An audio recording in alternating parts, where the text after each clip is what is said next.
कभी सोच के देखा है एक टी शर्ट जो आप 300 या 400 रुपये में खरीदते हो, उसकी असली कॉस्ट क्या है? सिर्फ पैसा या कुछ और भी है? ये टी शर्ट किसने बनाई, किस हालत में बनाई, आप तक कैसे पहुंची, और पहनने के बाद जब आप इससे बोर हो जाते हो तो इस टी शर्ट का होता क्या है? आज हम बात करेंगे एक ऐसी इंडस्ट्री के बारे में जो हर साल ट्रिलियंस में कमाती है, लेकिन इसके पीछे की कहानी कोई नहीं बताता। एक ऐसी इंडस्ट्री जिसमें सब कुछ फास्ट होता है, डिज़ाइन, प्रोडक्शन और इवन डिस्पोजल भी। लेकिन इस तेज़ी के पीछे छुपा हुआ है एनवायरमेंटल डिस्ट्रक्शन, लेबर एक्सप्लॉयटेशन और एक अनसस्टेनेबल फ्यूचर। और खासकर इंडिया पर इसका इम्पैक्ट क्या है, उसको समझना और भी ज़्यादा ज़रूरी है।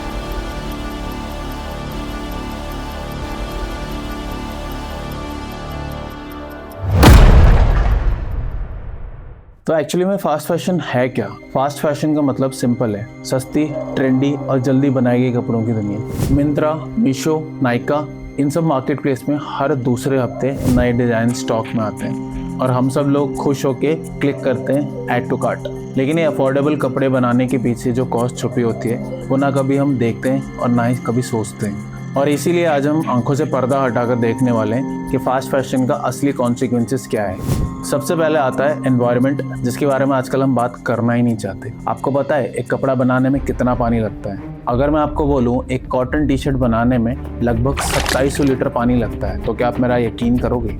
जी हाँ, एक ही टी शर्ट इतना पानी जितना एक इंसान लगभग 2 से 2.5 साल तक पी सकता है। और ऐसा नहीं है कि सिर्फ कॉटन अकेला है, सिंथेटिक फैब्रिक्स जैसे पॉलिस्टर हो, नायलॉन हो, वो तो और भी ज़्यादा डेंजरस है। पॉलिस्टर बनाने में फॉसिल फ्यूल्स का यूज़ होता है और जब आप ये पॉलिस्टर वाले कपड़े धोते हो तो उस कपड़ों में से माइक्रोप्लास्टिक्स पानी में मिल जाते हैं। यही माइक्रोप्लास्टिक्स समंदर में जाते हैं, वहाँ से मछलियों के अंदर और फिर हमारे खाने तक। तो आप देख रहे हो इनडायरेक्टली आपका एक फैशन चॉइस आपके खाने के थाली तक इम्पैक्ट कर रहा है। वर्ल्ड बैंक के हिसाब से हर साल लगभग 92 मिलियन टन्स कपड़े कूड़े में जाते हैं और 2030 तक ये फिगर हो सकता है 134 मिलियन टन्स। आप सोचो कितना कपड़ा वेस्ट होता है। ये कपड़े जो कभी किसी शोरूम में फैशन आइटम थे, अब सिर्फ कूड़े में बदल जाते हैं। और ऐसा होता क्यों है? क्योंकि फास्ट फैशन हर हफ्ते नए ट्रेंड्स लाता है और हम पुराने कपड़ों को आउटडेटेड फैशन बोल के फेंक देते हैं। इंडिया में भी कुछ सालों से ये कल्चर आ गया है। Online sales, influencers, fashion hauls, ये सब लोगों को पुश करते हैं और ज़्यादा खरीदने के लिए और ज़्यादा कंज्यूम करने के लिए।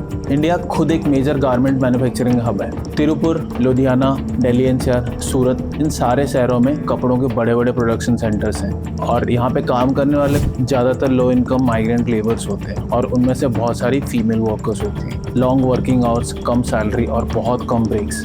कई जगह पे तो प्रॉपर सेफ्टी रूल्स भी फॉलो नहीं होते। और आयरनी ये है, जिनके हाथों से ये सारे कपड़े बनते हैं, कभी कभी उनके पास खुद के लिए बेसिक कपड़े अफोर्ड करना मुश्किल हो जाता है। हमारा इंडिया फास्ट फैशन का एक मेजर सप्लायर तो बहुत टाइम से और अब बड़ा कंज्यूमर भी है। ये जो ऑनलाइन प्लेटफॉर्म्स है, इन्होंने आजकल के यूथ को एडिक्टेड बना दिया है नए नए फैशन ट्रेंड से। गाँव में इसका असर थोड़ा कम है, बट टियर 1 और टियर 2 सिटीज़ में जोरों शोरों से चल रहा है। ये 1 मिनट के रील्स में fashion hall, 5 T shirts under 500, ये सब नॉर्मल हो गए। अब बात करते हैं उन लोगों की जो आपके और मेरे कपड़े बनाते हैं। गारमेंट फैक्ट्रीज में जो वर्कर्स होते हैं, ज़्यादातर को महीने के 10 से 12 हज़ार रुपये सैलरी मिलती है और इनकी शिफ्ट्स कभी कभी 12 घंटे, कभी कभी उससे ज़्यादा। कई बार तो उनको पेमेंट्स भी टाइम पे नहीं मिलता। और जो कुछ फैक्ट्रीज कॉन्ट्रैक्टर्स के अंडर आती है, वहाँ की हालत तो और भी ख़राब है।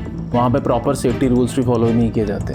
तमिलनाडु का तिरुपुर, जिसे T shirt capital of India भी माना जाता है, वहाँ से पहले रिपोर्ट्स आई हैं कि वहाँ के जो फीमेल वर्कर्स हैं उनको वर्बली अब्यूज़ किया जाता है और उन्हें बहुत बार फोर्स किया जाता है ओवरटाइम करने के लिए। ब्रांड्स आउटसोर्स करते हैं अपने प्रोडक्शन को और वो आउटसोर्सिंग चेन इतनी लंबी और कॉम्प्लेक्स होती है कि अकाउंटेबिलिटी खत्म हो जाती है। जो ब्रांड्स होती है वो डायरेक्टली फैक्ट्री के साथ कॉन्ट्रैक्ट नहीं करते, वो वेंडर हायर करते हैं, वो वेंडर किसी और कॉन्ट्रैक्टर को कॉन्ट्रैक्ट देता है और फाइनली एक स्मॉल फैक्ट्री में प्रोडक्शन होता है। इस लेयर्ड सिस्टम की वजह से वर्कर्स का हक छिन जाता है और जब ब्रांड से पूछा जाता है तो जवाब मिलता है कि जी हमारे कंट्रोल में नहीं था प्रोडक्शन, और ये एक तरह का आउटसोर्स एक्सप्लॉयटेशन बन चुका है। अब चलिए बात करते हैं एक नए प्लेयर की, इन्फ्लुएंसर्स।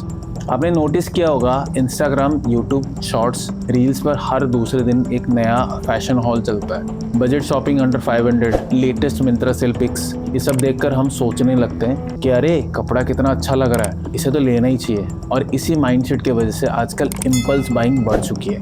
आज हम कपड़े ज़रूरत के लिए नहीं, कंटेंट के लिए खरीद रहे हैं। कपड़े ट्रेंड से बाहर हुए तो बस दूसरे ऑर्डर कर दो, पहले वाले वार्डरोब में या फिर डस्टबिन में चले जाते हैं। इंडिया में फैशन मार्केट बहुत तेजी से ग्रो कर रहा है। मिंत्रा, फ्लिपकार्ट, अमेजोन पर हर फेस्टिवल के टाइम बिग फैशन सेल चालू होती है और लोग 5-6 कपड़े बिना सोचे समझे खरीद लेते हैं। अब हर महीने सेल होती है। फैशन का ऑफ सीजन का कॉन्सेप्ट ही खत्म हो गया और जब डिमांड बढ़ रही है तो ब्रांड्स और फैक्ट्रीज और ज़्यादा प्रोडक्शन करते हैं, चाहे प्राइस हो या वर्कर्स का राइट्स कॉम्प्रोमाइज़ क्यों ना हो रहा हो। अच्छा, आपने कभी रिटेल थेरेपी सुना है? मैं बताता हूँ। गुस्सा हो, शॉपिंग कर लो। ब्रेकअप हो गया, अरे शॉपिंग कर लो। बोर हो रहे हो, कोई बात नहीं, स्क्रॉल करो और कुछ ऐड टू कार्ट ही कर लो। कपड़ों की शॉपिंग अब एक इमोशनल एस्केप बन गया है और ये हैबिट नोइंगली या अननोइंगली हमें एक लूप में डाल रहा है। एक सर्वे के अकॉर्डिंगली अर्बन एरियाज में हर 3 में से 1 यूथ हर महीने कपड़े ज़रूर खरीदता है, चाहे ज़रूरत हो या नहीं।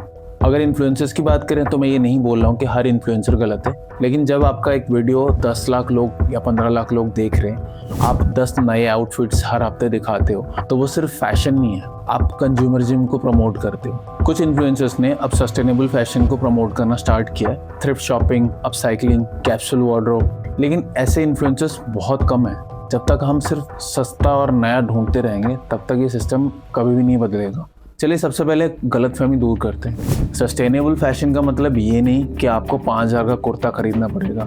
कई लोग ये सोच लेते हैं कि इको फ्रेंडली कपड़े मतलब एक्सपेंसिव होते हैं या फिर ये तो सिर्फ एलीट क्लास के लिए है। बट एक्चुअली में सस्टेनेबिलिटी का कोर आइडिया ये है कि कपड़ों को रिस्पॉन्सिबली बनाना, पहनना और डिस्पोज करना, और ये हर किसी के लिए पॉसिबल है, चाहे आप स्टूडेंट हो, होम मेकर हो या ऑफिस वर्कर। और इंडिया की जर्नी स्टार्ट ही हुई थी स्लो फैशन से। Handloom, khadi, natural dice, local artisans, ये सब सदियों से सस्टेनेबल प्रैक्टिसेस को फॉलो करते आए हैं। Khadi India, Fabindia, Raw Mango जैसे ब्रांड्स बस इन ट्रेडिशनल टेक्निक्स को प्रमोट करते हैं, लेकिन प्रॉब्लम यह है ये कपड़े आज के यूथ को ट्रेंडिंग नहीं लगते हैं। यानी हमें सिर्फ कपड़ों को सस्टेनेबल नहीं बनाना, उनको कूल भी बनाना पड़ेगा। अब बात करते हैं कुछ प्रैक्टिकल स्टेप्स की, ऐसे स्टेप्स जो हमारे इंडियन कॉन्टेक्स्ट में रियलिस्टिक है।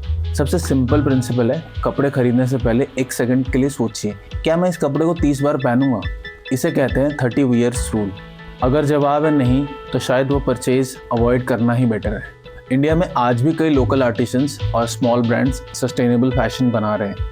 छोटी boutique shops, Instagram, thrift stores, handloom weavers, ये सब अल्टरनेटिव्स प्रोवाइड करते हैं फास्ट फैशन के अगेंस्ट। इन्हें सपोर्ट करना सिर्फ इको फ्रेंडली नहीं, इकोनॉमिकली एम्पावरिंग भी होता है। ये वाला ट्रेंड अब इंडिया में स्लोली पॉपुलर हो रहा है। थ्रिफ्टिंग का मतलब है प्री लव्ड कपड़ों को दोबारा पहनना। एंड ट्रस्ट मी, अगर सही जगह देखो तो स्टाइलिश चीज़ें मिलती हैं हाफ या इवन 1/4 प्राइस में। फ्रेंड्स के बीच में क्लोथ्स स्वैप करना भी एक सिंपल और फन सोल्यूशन है। फ्री में न्यू आउटफिट मिल जाता है और प्लैनेट भी खुश रहता है। एक और स्मार्ट आइडिया है अपसाइक्लिंग। आपके पुराने कपड़े जो आउट ऑफ स्टाइल हो चुके हैं उनको रिडिज़ाइन करना। टेलर के पास जाकर अल्ट्रेशन कराओ या फिर घर पे DIY करो। ये सिर्फ इको फ्रेंडली नहीं, क्रिएटिव और पर्सनल भी लगता है।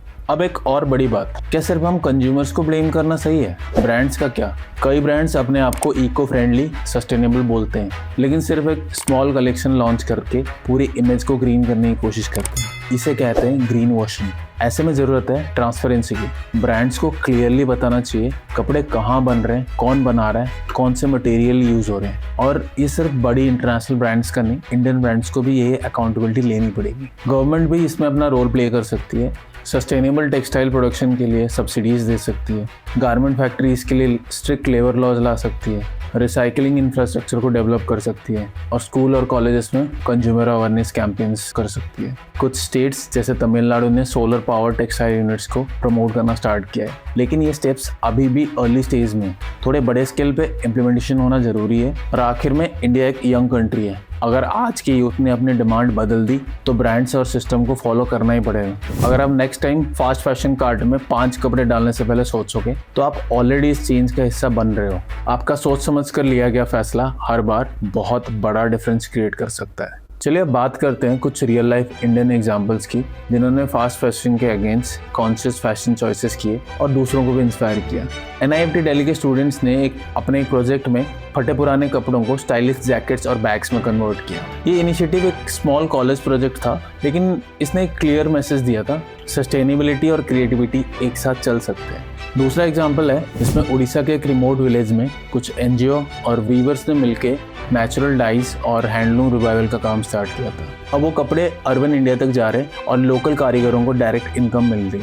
इससे ना सिर्फ एनवायरनमेंट को बेनिफिट होता है बल्कि वो अपने लोकल कल्चर और स्किल भी बचा रहे हैं। फास्ट फैशन ने हमें ये सिखाया था कि कपड़े सस्ते होने चाहिए, जल्दी बदलने चाहिए, लेकिन शायद हमें खुद से पूछना चाहिए क्या मेरे कपड़े मुझे डिफाइन करते हैं या मेरे वैल्यूज़। कपड़ा सिर्फ फैशन नहीं है, एक पॉलिटिकल, इकोनॉमिकल और एनवायरमेंटल चॉइस भी है। अगली बार जब आप कोई आउटफिट ऐड टू कार्ट करें तो एक बार सोचिए ये कपड़ा किसने बनाया, किस कॉस्ट पे बनाया और मैं इस कपड़ों को कितनी बार पहनूंगा। अगर आपको ये वीडियो इन्फॉर्मेटिव लगा तो प्लीज़ लाइक करें, कमेंट करके अपना ओपिनियन बताएं और शेयर करें उन सब के साथ जो फैशन के क्रेज़ में कुछ ज़्यादा ही इन्वॉल्व है। और हाँ, चैनल को सब्सक्राइब करना मत भूलना। मिलते हैं अगले वीडियो में एक नए टॉपिक के साथ। तब तक के लिए stay conscious, stay stylish. Thanks for watching.